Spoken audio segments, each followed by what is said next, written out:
E aí, galerinha do nono ano, tudo bem com vocês? Aqui é o seu professor de Geografia, André Camilo. Estamos aqui para mais uma rapidinha de Geografia. Hoje a gente vai comentar, explicar um pouquinho de alguns conceitos do nosso terceiro capítulo do livro, beleza? É um capítulo que ele faz continuação à questão de globalização e vem falar sobre blocos econômicos e instituições internacionais. Para a gente começar e ser bem direto, pessoal, entenda uma coisa. A globalização, como a gente falou no capítulo passado, ela acabou encurtando os espaços, né, e acelerando as relações sociais. Na esfera geopolítica foi a mesma coisa. Os países eles se relacionam de maneira mais intensa por conta dos novos meios de transporte, novas relações comerciais. E a criação de blocos econômicos ela vem desde a Segunda Guerra Mundial. E depois da Guerra Fria isso se intensificou. Né? O mundo que era bipolar, capitalistas e socialistas, ele passou a ser multipolar. Então, exigiu que os países, para sair das crises econômicas, crises geopolíticas, estabelecessem relações entre outros países para melhorar a sua economia. Então, um bloco econômico é isso. É a união de países, uma união economicamente falando, né, que tem como objetivo montar acordos comerciais para facilitar a importação e exportação. É basicamente isso. E hoje no mundo nós temos diversos blocos econômicos em várias regiões do mundo. A gente vai destacar aqui os principais, o bloco mais famoso, mais poderoso, mais rico, que é a União Europeia, que agrega quase que todos os países da Europa. É o único bloco que tem moeda única, livre circulação de pessoas e mercadorias, ou seja, as pessoas podem transitar de um país para outro. Isso se você é membro da Comunidade Europeia. Para turista não vale, né? Você precisa de autorização, mas se você é europeu, membro da Comunidade Europeia, você pode transitar livremente. É o único bloco que tem a moeda única, no caso o euro, tá? E é o único bloco que tem livre circulação, além de pessoas e mercadorias. Você pode ir para um país, comprar à vontade e trazer com impostos muito baixos ou impostos zeros. Né? O principal objetivo dos blocos econômicos é diminuir as barreiras alfandegárias. Professor, o que é barreira alfandegária? Impostos. Né? Todo produto que um país compra do outro país, esse produto entra com taxas alfandegárias, com impostos. Então, os blocos econômicos eles tentam eliminar isso para abrir, para diminuir a concorrência e melhorar o comércio entre eles. Um exemplo muito forte é entre o Brasil e a Argentina. O Brasil é um grande consumidor do trigo da Argentina.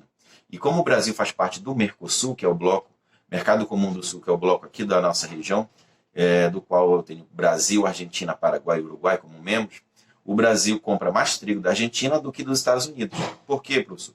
Porque o trigo dos Estados Unidos vem com impostos muito altos. Então o produto vem mais caro. E é por isso que, fazendo parte do Mercosul, o trigo que o Brasil compra da Argentina sai bem mais barato. Isso reflete no nosso bolso. Então os blocos econômicos eles realizam essas manobras, né? Diminuição de barreiras alfandegárias. Isso é uma prática que ganhou mercado, que ganhou evidência por conta da globalização, das novas articulações entre os países. Então, muitos dos blocos econômicos acabam sendo instituições internacionais supranacionais, como é o caso da União Europeia. Tem banco mundial próprio, tem moeda própria, ou seja, acaba tendo uma relação até maior do que os próprios governos. É a função e o poder das instituições internacionais. A mais famosa delas é a maior instituição que todo mundo já ouviu falar, é a ONU, que é a Organização das Nações Unidas. A ONU tem o papel hoje de promover a paz, né, de promover a igualdade e o desenvolvimento humanitário no mundo todo.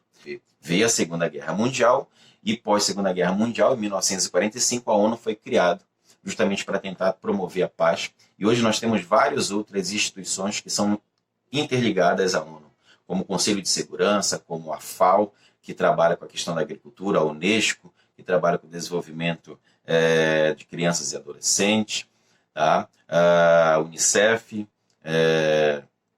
ou seja, são vários braços da ONU. Né?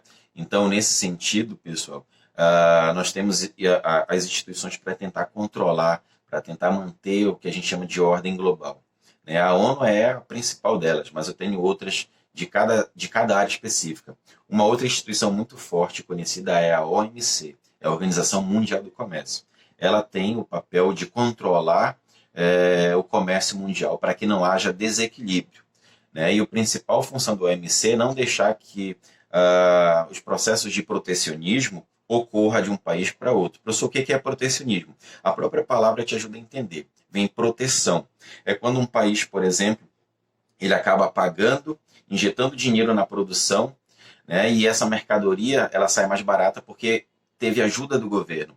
Então, essa mercadoria sendo mais barata, ela vai ter um mercado maior na competitividade com outros países. E os outros países que não tiveram proteção, ou seja, não tiveram ajuda do Estado, o preço vai ser maior, então não vai haver um equilíbrio, uma concorrência.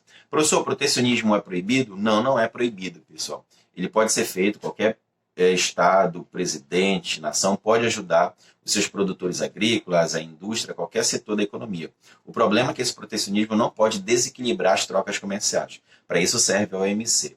Né? Assim como tem a OMC, vocês devem ter ouvido falar muito nessa pandemia, a OMS, que é a Organização Mundial de Saúde, que também é a instituição que controla os protocolos de saúde no mundo, que libera, por exemplo, medicamentos, vacinas, ou seja, eu preciso ter essas instituições para manter uma ordem global, porque senão seria uma bagunça total.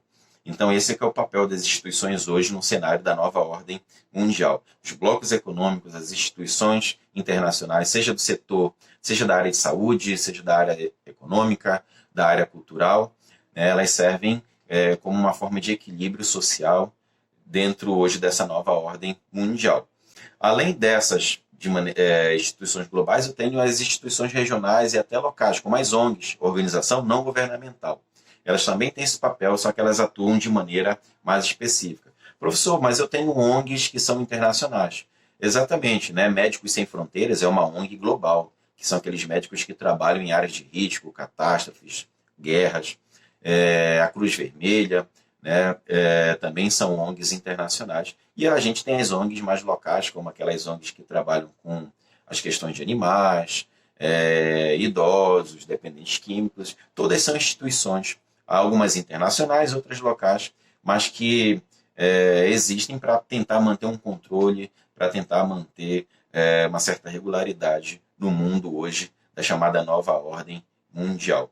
Tá? Isso se intensificou muito através da globalização. Beleza? Então, essas foram as nossas dicas de geografia do nosso capítulo 3. Tá? Não esqueça de fazer a nossa atividade do portal e qualquer dúvida, o WhatsApp ou o fórum da nossa plataforma. Valeu, fui!